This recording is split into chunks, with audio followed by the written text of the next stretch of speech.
Gari tulikuwa tunaendesha ya chuma. Ndio iliniumiza mguu nikijaribu kuvara na ilikuwa karibu na mto. So you are trying to So yeye ananishika, so ananiambia ukikataa vile nataka I'll throw you kwa mto. Sasa kwa ile harakati ya kunini ku escape nikapata nimejigonga hiyo kidole yangu moja. Yeah. So akakuja kwako na wembe. So mtoto wangu nilipata na nje ya CS. Oh sorry. So and you had surgery. And he knew about it. So aliona the best way ni kuniharibu hapo. Welcome guys to my YouTube channel, to this another episode of Healing the Heart in the Heart. Guys, imagine losing your mother at a tender age of 4 and being raped at a tender age of 6. This is a story of one amazing lady by the name Diana. She tells me, guys, that they were being forced together with the younger brother to take Muratina and bread as breakfast every early in the morning because they had nothing to eat. Wachana na hiyo. Also, they used to kill birds. Yani flying birds. In our mother tongue we call them tusoni. They used to kill birds in order to have a taste. Waonje tu nyama because they could not afford meat for quite a long time. So they would win the birds, they kill the birds, ndo waweze kula a decent meal which is nyama, yani waonje tu nyama yoyote. Guys, here is an amazing story, a very sad story. Kindly be patient as we listen to it. Sasa Wasana. Karibu sana. Nimeshukuru sana. I am Diana. Thank you for having me. Thank you, Diana, also for being here. And Diana, you have a very sad story. Yes. You have gone through a lot through your childhood and stuff like that. Can you tell us your story? What have you been through? You were raped at a very tender age. Different occasions, by different people. Can you take us through your story? It is a story that I don't like sharing. It hurts me so much when I remember those last incidents. Inaniumanga sana nikiongea, so I don't like sharing that much, but I'll share with you today. Are you comfortable to share about it? Today. Okay. Yeah. So you're comfortable to share on our platform. Yeah, we don't want you to force you on something you're not. I am very comfortable. Okay, thank you very much. Yeah. My story starts with the loss of my mom. Okay. That is when things started. We used to live in a town. So when my mom passed, tukaenda kwa side ya my grandmother. So kwa shush.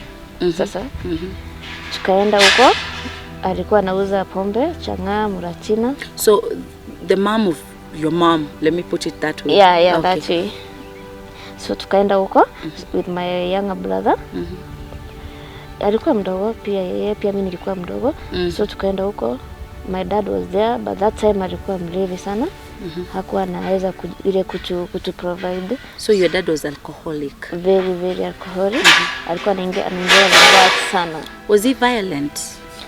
He was not violent. Okay. Yeah. Alikuwa tu anakunywa pombe na tusahau kabisa. Yeah. So si tukaenda kwa shule. Sasa ndio alikuwa anauza pombe, nauza hiyo Muratina. Kikwetu. Muratina na chang'aa. So sisi vile tulifika huko, tukakuwa tumeanza pia si kuuza pombe. Tukauza pombe, pia tunapelekea watu. Kuna watu wazee mwenye haiweza kupanda ile mlima juu ilikuwa kama mlima. Ni karibu na town but ni kama ina bush area. So kuna kama mlima hapo wewe, ni kama mlima.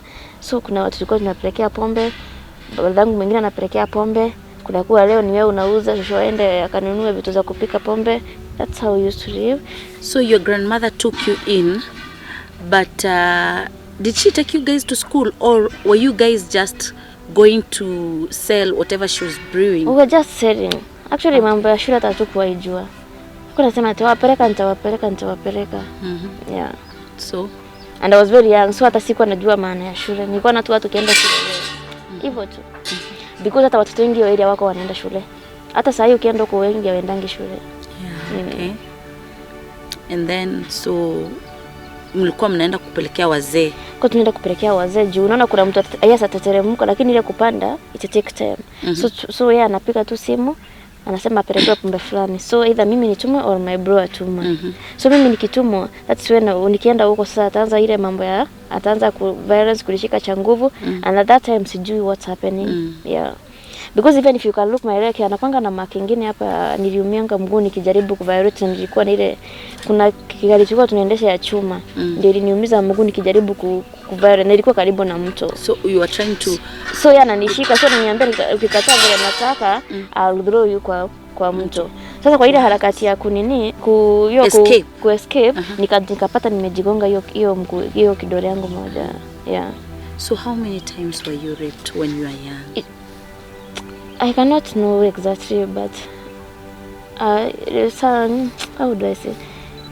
Siwezi count, but nikisema nijue ni kitu mbaya. It took some time. It took you some time. Have you healed? Not yet. Not yet. Yeah. Is it painful? I know it is painful. How are you right now? How are you? How are you doing? Very painful, Joyce.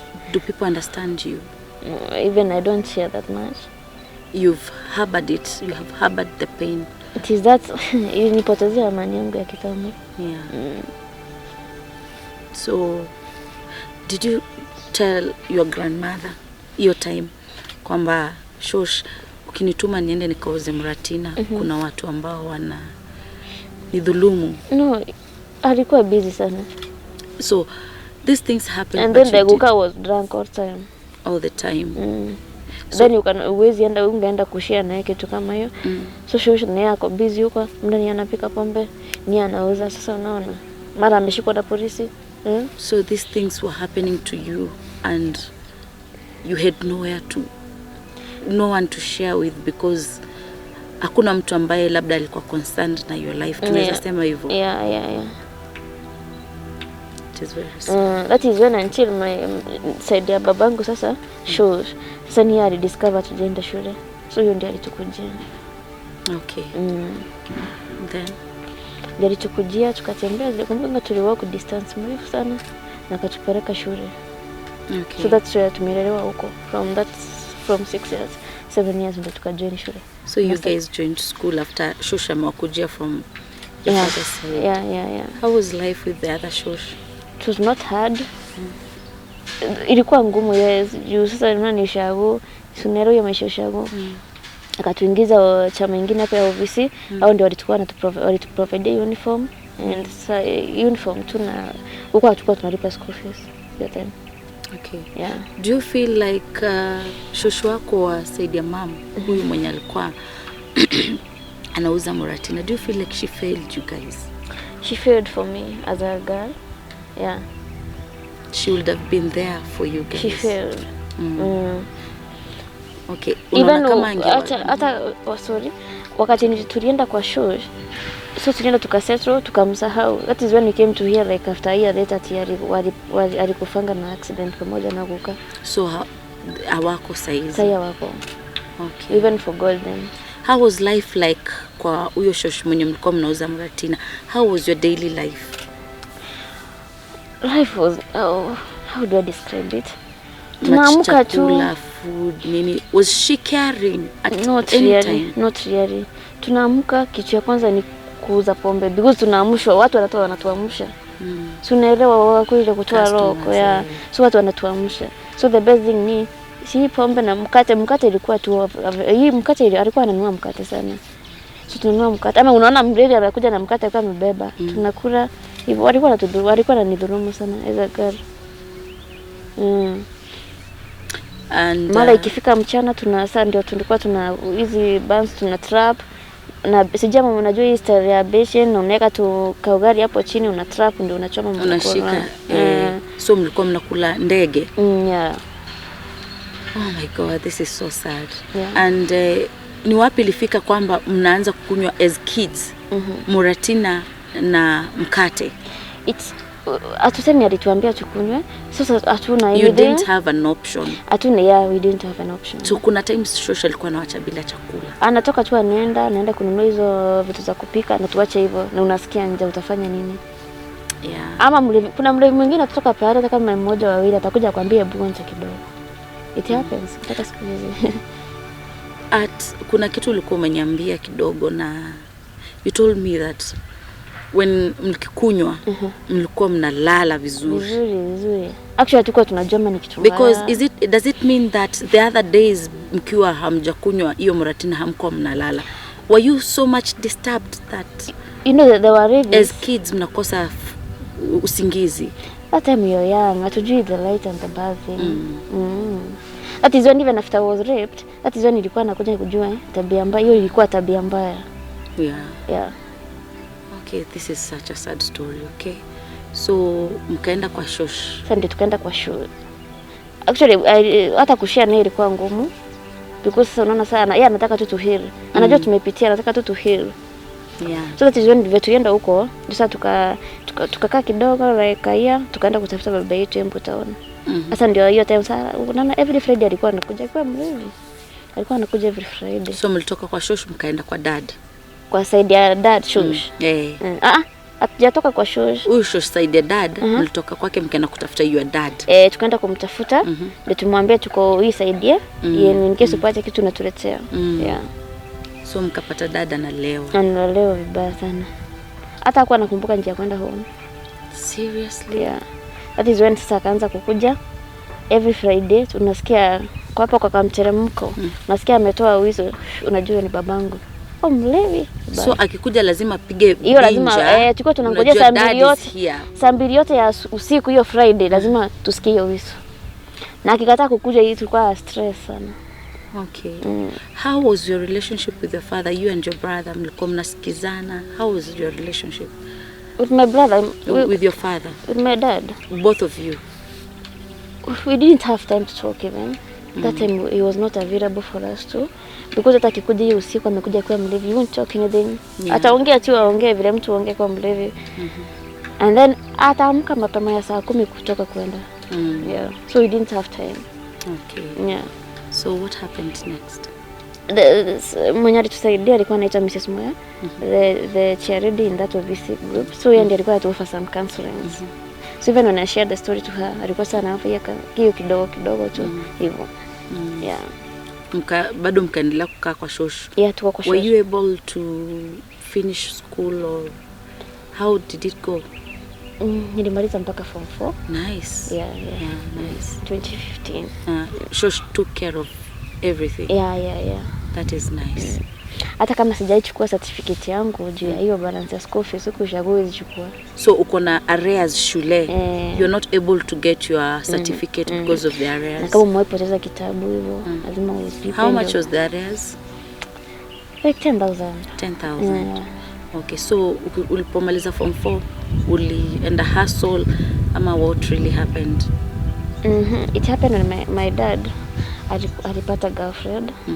So mimi sasa nimemaliza shule niko na ile kapia. So I want to go to Embu town kwa babangu. Sasa hiyo time alikuwa ameacha kukunywa ile mingi sana. Je, hiyo girlfriend ilimsaidia sana by the way. Sasa tukaanza kukosana. Sasa unaona sasa huyu ni kama mama yangu and I am big enough. So mimi nikashindwa hata kumuita mama. Sasa unaona tukakoseana heshima juu simuite mama. So that is when akakuja. Sasa tukaanza kukosana sana mpaka akaanza kukunywa pombe vibaya pia huyo the girlfriend ananitusi. That is when my friend nikakuja Nairobi kwa friend.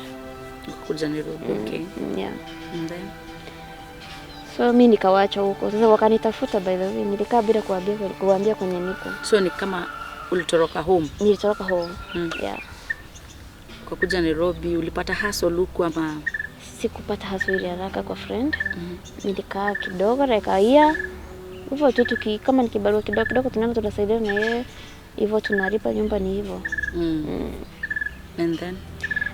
Ndio nikakaa kidogo hadi 2017 babangu akapata na scam. Nilisema scandal sorry. Akafungwa prison Majimbo for 6 years. Your dad? Yeah. For 6 years? Yeah. So your dad was arrested and akafungwa for 6 years? Yeah. Okay.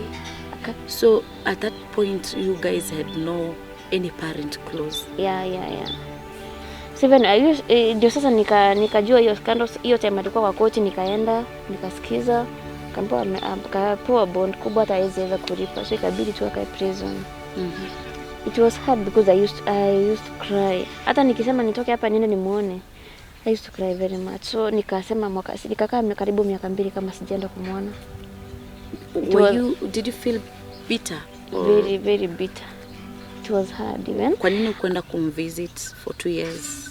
Kwa nini sikuenda nini? Do you feel like maybe your dad katika malezi and stuff like that, do you feel like maybe he also failed you? He also failed. And then he failed another thing, kuleta huyu girlfriend. Anaanza mpaka kunichapa. So the person I would call a stepmother. Unaona? So vile alienda prison alimwacha akiwa na mimba.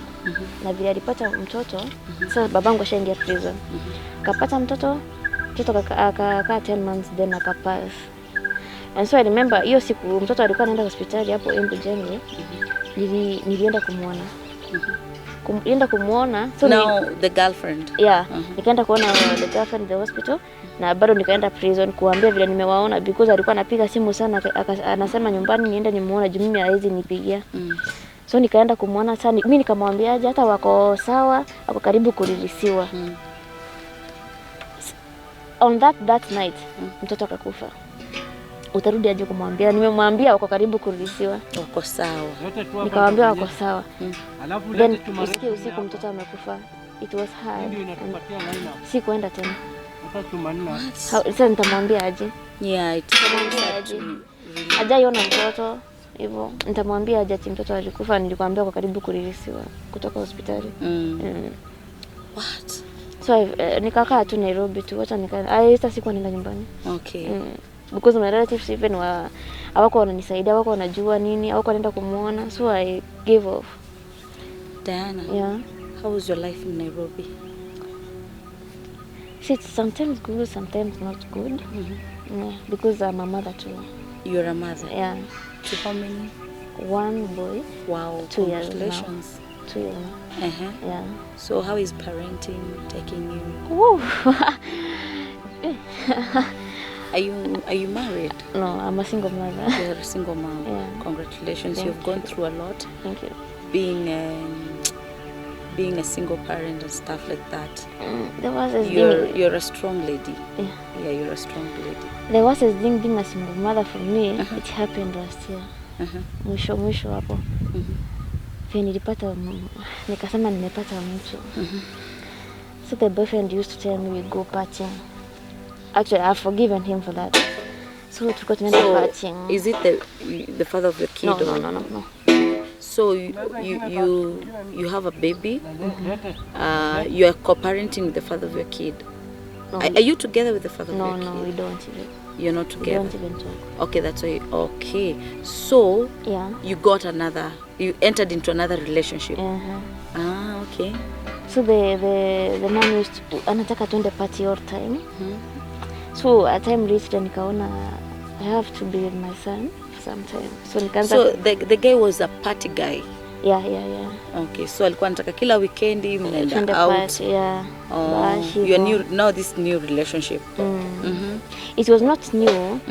Nilikuwa nimemjua hapo kitambo before vile tu nilikuja Nairobi, but hatuko yani tumejuana ile sana. Okay. So unaona ile time nilikuwa nataka usaidizi and he has money, so I had to at least nitikie sasa tuko in a relationship. Yeah. So vile nililenga story yake karibu aniwe. So akuwe, what happened? Hey, it is hard to explain. So you got to a point that you saw, where were you leaving your child while you were partying with him? That time I had a house girl. You had a house girl? Yeah, was he helping you? Jama alikuwa anakusaidia? Yeah, alikuwa ananilipia nyumba. Yeah. Okay. So you chose your kid. Ulichagua kukaa na mtoto wako rather than going party. What made you take that decision, like nimeacha kwenda parties? I want to do you feel like you were going to those parties to please the guy? Yeah, that's what I thought. Because you wanted your company, the only company, to go to clubs and stuff like that. Yeah, then a time reached, I attended kuna seminar niliattend mahali for the single moms, and the pastor was talking about how we should handle kama uko mzazi peke yako utaishi aje na mtoto wako. You should have time for your baby. Yeah. Juu ile kama uko na mzee, ile wakati hauko mzee lazima kuwe. So how? Sasa hizo nikakaa chini nikasema I want to have some time with my kid. Yeah. So when nikaanza kurenga story.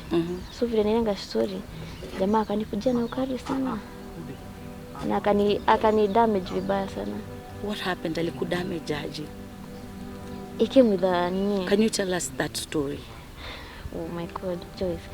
Alikuja na wembe.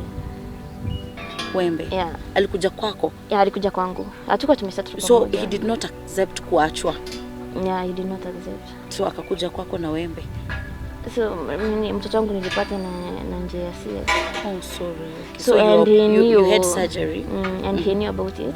So aliona the best way ni kuniharibu hapo. Which brought some complications so much for me. I lost my job, I lost everything. Yeah. No. So alikuharibu aje? As in, what really happened? The wound is healed. Imepona kabisa sasa. Yeah. But sasa anaileta upya. So alikuwa anajaribu kukata hapo na wembe? Yeah. That is so painful. Very painful. Yeah. Did you scream? Did you call for help? Where I used to live. Was he sober? He was not sober. He was very drunk even. He was drunk? But he did not touch my kid. Alikuwa anataka mimi aniumize tu. Why was he doing that? Nimelenga story. Okay. So how severe was the damage?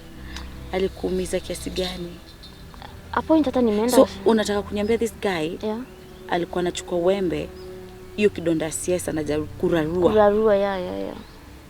Kwanza hii side aliniumiza sana. Hata vile nilienda hospitali niliambiwa hiyo ndio shida iko hiyo side tu. So because nilikuwa pia violent. Nilikuwa najaribu pia mimi kuresist. Kujidefend, yeah. Not violent. Kujidefend. You're trying to defend yourself, right? So ulipelekwa hospitali? Nilipelekwa hospitali. So nilienda kwa kanjo that time. So nikaenda sasa wakanitibu, wakanipea dawa tu ya kumaliza maumivu, nikatungwa sana mengine hapo. Nikarudi. Hata sikumaliza mwezi then ikanianzia tena. It was worse. So ulienda ukatritiwa and then you went back home? Yeah. But it started again? Yeah. The wound haikuwa imepona? Haikuwa imepona. Nikaenda hospitali sasa ndio nilienda shida ikaonekana mahali. So jamaa akikukata hivi kidogo ni understand kitu na watazamaji wetu understand. Yeah. Ni nini alikuwa anakuambia haswa? Kwa nini amechange kwa mnyama wa kiasi hiki anakukata? Alikuwa ananiongelesha kama nimenyamaza. Because sasa nilikuwa nashinda nitamwambia aje. Sasa yeye kuniumiza tu nikaa kwa nyumba. Kama sasa niyo party, kama sitaki kwenda party nisiende na mtu mwingine. Just that. So alikuwa anajaribu uumie upate uwezi you cannot go anywhere. Yeah. Okay. Sorry about that. So umeenda kwa kanjo ukarudi? Yeah. Then nikakaa kidogo tu hata. Then I shifted from where I used to live. Nikaenda place mpya. So vile nifika place mpya ikanianzia tena. Kidonda kikarudi tena. Nikaenda mpaka hospitali Mama Lucy nikakaa huko sana. Mama Lucy. How long ulikaa Mama Lucy for how long? I said 3 weeks. 3 weeks, almost a month. Yeah, almost a month. This time ukiwa kwa Mama Lucy mtoto wako alikuwa wapi? Mtoto wangu alikaa Mama Lucy kidogo tu hapo kwa social hall. And then relative wangu mmoja akapigwa simu. At first akasema kwa ushago bila nipigwe simu because siku anataka nipeane namba zao hospitali. Juu sasa nilikuwa najua hawezi kusaidia. So nikapeana namba. So your relative did not stand by you? They did not. Hata hawajui kwenye nakanga sasa. So tukapigia mmoja. Akasema kwa ushago. Anza nakapita within like that akasema acha nimkojie tu lakini nitakaa naye kidogo. Yeah.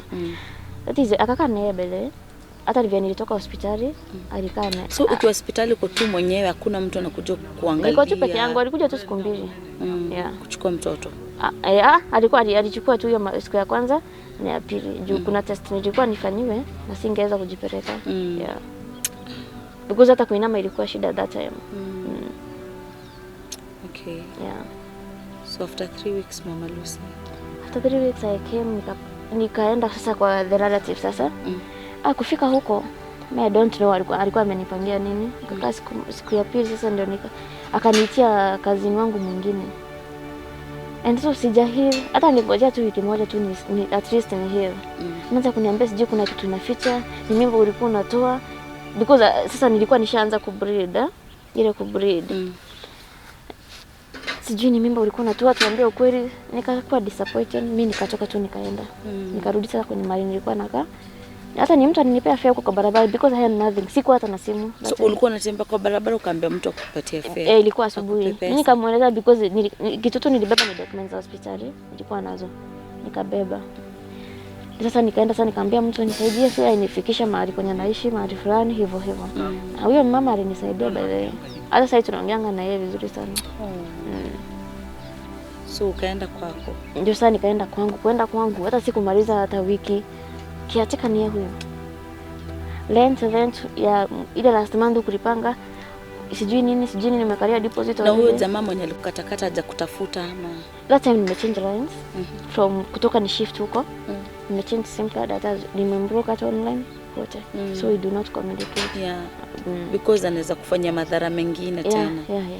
Kama sasa ajue mali niko sasa ndio naona sasa siwezi taka hii ama ni trace. Okay. So kiateka ukamkuta akafunga nyumba. So hiyo time akifunga nyumba ulikuwa na arrears ya how long? 3 months. 3 months. Sema like 2 months. Juu moja tulikuwa tunahesabiana deposit. Lakini sasa yeye anasema sijui deposit airudishia nangu hivyo. And then so that time ndo nikachukua loan ya mtu ya 10,000. So someone gave you a loan? There's something I did, though I did bad. Nikachukua loan na kitu ya mtu hivyo. Nilikuwa namwekea kitu kwa nyumba. So ndio nitoa hivi vitu lazima ningelipa at least kama. You were desperate. That time. I had no one to talk to even. Huwezi piga simu nyumbani. Babangu na yeye ndio hiyo miguu yake haiko sawa. Unakaa kama umekataliwa na relatives. Babangu na yeye miguu yake ndio hiyo accident. Ndio ametoka prison, hana mbele hana nyuma. Huwezi ambia shushu nyumbani. Hata huwezi mwambie chenye unapitia kufuani juu atapata pressure mbaya sana. So nikakaa tu peke yangu tu. Kama nikosa kitu naenda naambia sina kitu kwa ule nanipa. Guys, take your tissues because this is such a sad story. We're going to take a short break and we'll be right back. Thank you.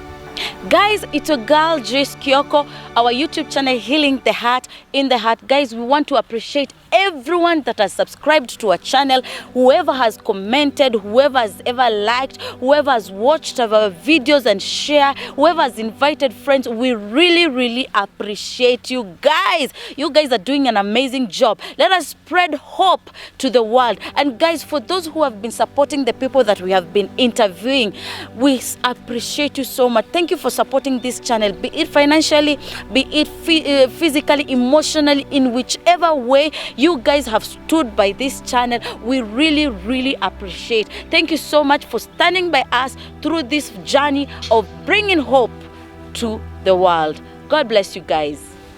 Welcome back, guys. We are back. Let's continue this story of Diana.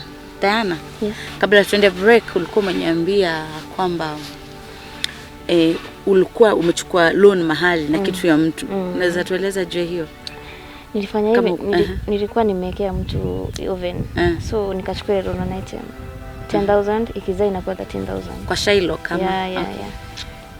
So unaona huyo mtu alikujia kitu na hakuna. So ulikuwa desperate hiyo time? Yeah, that time. So the lady akakria hiyo 13,000. So mimi ndio nafaa nimlipe sasa, nikuwe na mlipa. So na siko kazi sio na nini. So akaanza kunispy sana. Siwezi ingia online hata juu yake. But napenda vile umesema hapo mbeleni kwamba kuna kitu ulifanya mbaya. Yeah, it is bad. Najua nilimkosea. But you are in a desperate situation. Not that we support it, but sometimes situations zinaweza kuforce kufanya vitu fulani. Who catered for your hospital bill at Mama Lucy? Ama NHIF. Yeah. Na hiyo pesa hiyo kitu sasa. Because I paid X-ray na scan, I kusimama na NHIF, ndio nilipanga na hiyo do. Okay. So what happened? Sasa then the lady akakujia, sana kujia kitu yake, nikamwambia clear, nitamlipa pole because alielewa na akaclear. So mimi ndio nilikuwa nafanya nimlipe. So I failed. mpaka nikazima simu because sina otherwise. Ulikuwa na job your time? Sikuwa na job. No, ulipoenda kwako ukapata nyumba imefungwa, ulienda wapi? Nilienda kwa rafiki. Mwenye alikuwa tukakaa naye like a month. Nikipata yeye nilikuwa napata barua. Nilikuwa namtumia kidogo hata kama ni 100 namtumia. Time ikafika anaanza kunithreaten hata hiyo 100 usitume sijui nini. So nikasema acha tu niachane naye. Unaona bado niko na mtoto, nampeleka shule hivyo. So kuna mtu alikuhost rafiki yako? Yeah. What later alinichapa, ndio nimwambia na move out. Alikuchapa? Yeah. Nikaenda mpaka nikaripoti. Ama ulimkosea ama nini ile? No, alikuwa mrevi nilikuwa namuelezea na move out. Nataka nianze kujikarisha. Alikuwa mwanamke au mwanamke? Mwanamke. Yeah. Okay. So the person alikuwa ananiambia siji unapotea ndio usilipe hii pesa ya wenyewe juu hata mimi napigiwa simu hivyo sasa. So sikuwa naweza kujibizana because alikuwa mtu mkubwa kuniliko. So hapo ndio aliniumiza vibaya sana. Alikupiga yani physically? Physically, yes. Hai. Kwa sababu una mambo na hama? Na hama, yeah. Okay. Akakataa mpaka na vitu zangu. Yeah. Vile nilimuuliza na hizo vitu zangu utazipata aje? Ndio tulikuwa na mzee wa kijiji akasema ati mimi nitakupigia mwenyewe nikwambie utakujia lini. Sasa unaona ile inapotea hivyo. So mli-involve hadi mzee wa kijiji? Yeah, even the police even. You reported to the police? Police walisemaje? Police walikuwa niambia kuna mtu alikuwa niambia nichukue P3 but I did not because huyu mtu ameniaka for a month na mtoto. So hakuna haja ya kumshikisha bure. Wewe sasa aenda uchukue mzee wa kijiji. Utoe vitu zako zenye atakutolea. That's all. So vile tu nienda kuchukua kanitolea tu manguo, sikuwa na otherwise. So vitu zile zingine zote akabaki nazo. Kaniambia ati nitakupigia siku yenye utachukua. So ulipotoka kwake ulienda wapi? That is when nikaenda hospitali. Kwenda hospitali ndio. Okay, so alikupiga kiasi kwamba ulienda hospitali kweli? Nilienda hospitali. Alikuumiza sana? Nilikuwa kwanza njicho. If you can see hapa niko na mark. Sijama you can see a mark here. Yeah, I can see. Hapa alinichomanga na sigara hapo. Really? Yeah. If you can see that mark, hapo nichomanga na sigara. So na afadhali naigonga bado ikakuwa baka ikakuwa red. Ngashukuru sana madam anaitwa Sylvia alinisaidia. Yeah. Sylvia mlipatana naye wapi? Ni daktari. Okay. Yeah. So ndo alikutibu? Ndiye alinitibu na she took me in. Wow, that's amazing. Yeah. So sasa hivi uko na Sylvia ama after that ordeal maisha ilikuwa aje? At least niko na ile amani. Si represent ati niko kwa wenyewe hivyo. Yeah. Okay. Sina mtu wa kuongelesha. Hata kuongelesha rafiki atakusaidia leo, akusaidie kesho. See? Are you currently working? Ulipata job? Sijapata job bado. Yeah. Okay. So Sylvia ndo anakuweka? Ndiye amenipea nyumba hapo. Ndio sasa nakaa hapo. Okay, na mtoto. Okay. That is so sad. Very, very sad. You've really overcome so much. Na how are you saizi? Uko aje? How is your heart feeling? As in, do you feel like you're struggling, una struggle vitu mingi za moyo peke yako? Do you feel like you need a counselor? Do you feel like you need to talk to someone apart from maybe us? Yeah. I need one because Sylvia is always busy pia. Yeah. Ako ni mtu ako busy sana. Lakini sasa ananimangi kitu. That is nice. That is but ako busy. Okay. Is there a time labda unakanga peke yako mawazo inakubeba kabisa? Inanibeba if nikikumbuka the past ordeal. Na pia nikiangalia my relatives. I really feel for them. Utaongelesha aje, watakusaidia aje? Hawezi. If I call my relatives sasa nimwambie nimekuwa mahali nimepoteza fedha niko town. The next thing atachukua simu yako. So mtakuja kupatana labda wewe umeenda nyumbani na yeye anaenda nyumbani na amjui ama mnaenda siku moja mnapatana huko tu ile unexpected. I really nimsiendangi home sana. Diana. Umepitia mambo mengi magumu tangu utotoni mwako. Yeah. Na ni sad sana. Sijui kama unaweza kuwa labda unawajua wale watu ambao walikudhulumu kwa mdogo, walikubaka, ama sijui kama wako hai, sijui kama walikufa, lakini ukipewa chance sasa hizi unaweza ambia watu aje? wenye walikudhulumu. Ningependa tu angalie ile kamera. What can you tell those people who took advantage of you at a younger age? Yeah. Those men. They took my innocence. I Yeah, forgave. just face that camera. Talk to them. This one. They took my innocence. I forgave them. Hata wakati nilikuwa mkubwa kidogo, nilienda kwa hiyo village tena, and mmoja alikuwa amekufa. So I was going nikiangalia because nilikuwa najua nyumba ya watu na ni mtu amejenga tu permanently. But wengine walikufa, wengine wako tu hapo, but sasa it kills your heart. I can tell someone mwenye amefanywa kitendo kama hiyo that you should talk out. Mimi nimeifungia kwa roho for some time, and I think ndio imekuwa ikinikula. Yeah. True. I don't have a peace of mind in my past. It's a life of pain. Nimekuwa nikipitia. Yeah, you should talk out. If perhaps your grandmother was alive mwenye alikupea Muratina, what can you tell her? She failed me pia, but nilimsamehe. Nilimsamehe. Do you think your life may have been different kama grandmother took full responsibilities to take care of you on a personal level, you and your brother? It would be different. Yeah, and the passing of my mother inaniumanga sana. Can you tell your father something? Nampenda sana by the way. Yeah, wanga ananipea hope. Ananiambia kwanza kuna hii incident ilifanyikanga ya msichana aliuliwa na nature. Aliuliwa na alikuwa daktari Brenda. Not Brenda.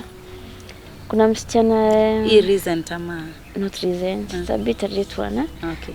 Aliuliwa juu ya mapenzi. So alikuwa ananiambia wacha ukienda upatane na mwanaume na hapo mchunguze vizuri. Yeah, Uanga ananiambia hivyo. That's a concerned father. Ananiambia hivyo almost every time I call him or he calls me.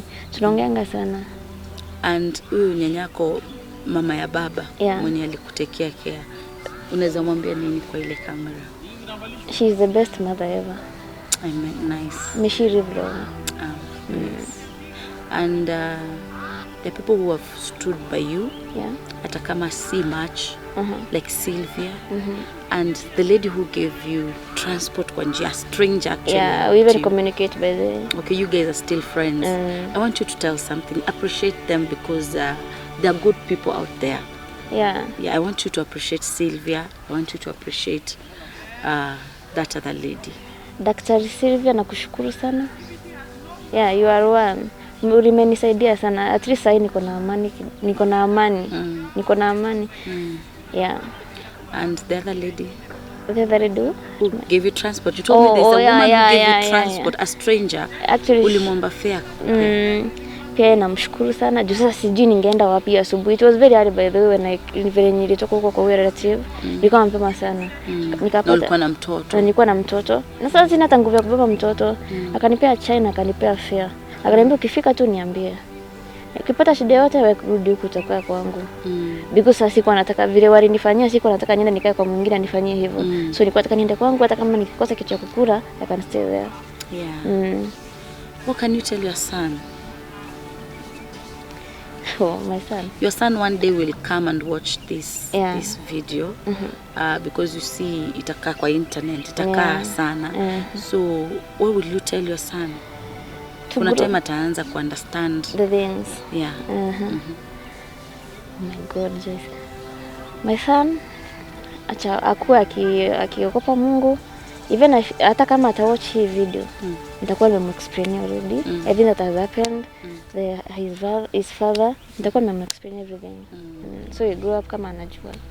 One last. Moja ya mwisho imenikanganya kidogo.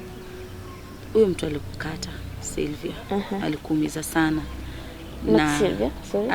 No Sylvia, sorry. Mtakata hapo, wacha nianze tena. Moja ya mwisho. Huyo mtu mwenye alikukatakata. Can I call him your ex-boyfriend? Yeah. What can you tell him? Hakufanya kitu poa. Because right now I cannot, siwezi penda mtu yani ati nikuwe na niko na in a rough time. Alikuweka uoga relationship. I cannot right now. Okay. It is a one that I'm still hearing, huh? Yeah. It is a one that I'm still hearing. Have you forgiven all those people who hurt you? Yes, I've forgiven them. Yeah.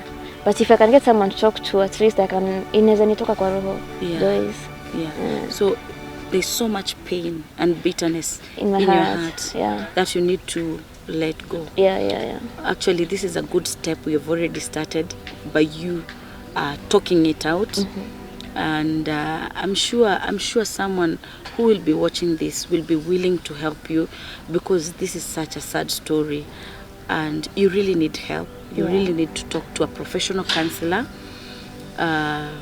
Mwanze naye safari the things you can't just tell anybody. True. And the things that a counselor can really understand you without judging you, without placing judgment. And I'm sure people are watching, and I'm sure mtu atajitokeza ili aweze kukusaidia. Kuna kitu ya mwisho ambayo naweza ambia watazamaji, or someone who has gone through what you have gone through, someone who has been raped na amenyamazia juu kuna uchungu wako bitter, what can you tell them? Being raped is the worst thing in already, because umetupa usichana wako already. So the best thing ni unaongea, you talk out. Ongea na watu wengi, sio mmoja, because I used to talk to mmoja. Hata sio wengi, naweza count wenye nimeongea na wao. But haitoki kwa roho. You should talk to many people as possible. Your friends out there. But unajua kuna friends wengine unaongelesha wanakudharau hivyo. They judge you also. Even if you can get a man, you share the story. Mwanaume atakuacha. So share first. Get someone to talk to. Wasijinyamazie. And pray. Maombi. Na kuomba. There's nothing that God cannot do. True. Actually, hata ukienda counseling and all that stuff, the Bible tells us that he heals the brokenhearted. So he's the only in yetu anaweza heal broken hearts. So umefanya vizuri kutamka hiyo kuomba. People should also pray. And do you have anything last word unaweza sema? Ndio niwashukuru wenye wana watch hii video. Washukuru sana na kushukuru guys. Karibu. And the fraternity. Thank you very much. Guys, this is such a sad story. Yani Diana, she has gone through a lot ever since she lost her mom, ever since she was 4 years old. She has gone through a lot until now. Diana is on her journey to healing. If you're there and you are a counselor, professional counselor that handles cases like for Diana, rape, such issues, she's harboring a lot of pain in her heart. Kama uko pale na unaweza saidia Diana, she needs someone to talk to. She needs someone to she needs to let go of things, and you are there. You can volunteer to talk to Diana. You can give her your time. Professional counselors, please, you can call our numbers that we're going to put down here, and we are going to connect you to Diana. Hata namba ya Diana tutaiweka hapa ama tuwapatie kama unataka kuongelesha Diana. And if you have any help yenye unaweza pea Diana, she's currently jobless, hana job, akona mtoto, she's a single parent. Kindly reach out to us, and we're going to also connect you to Diana. Thank you guys. Thank you so much for watching. Thank you for your patience until the end of this video. For those who have subscribed, I want to thank you. For returning subscribers, I also want to thank you. I appreciate you so much. For those who are here for the first time and you have not subscribed, kindly subscribe to our channel, hit that notification bell, and tell a friend to tell a friend. Share this amazing video, and God is going to bless you. If you have a story that you want us to share on our platform, kindly write us an email. We're going to put our email down here, or our number. When you call, someone will guide you through. Guys, until next time, may God bless you.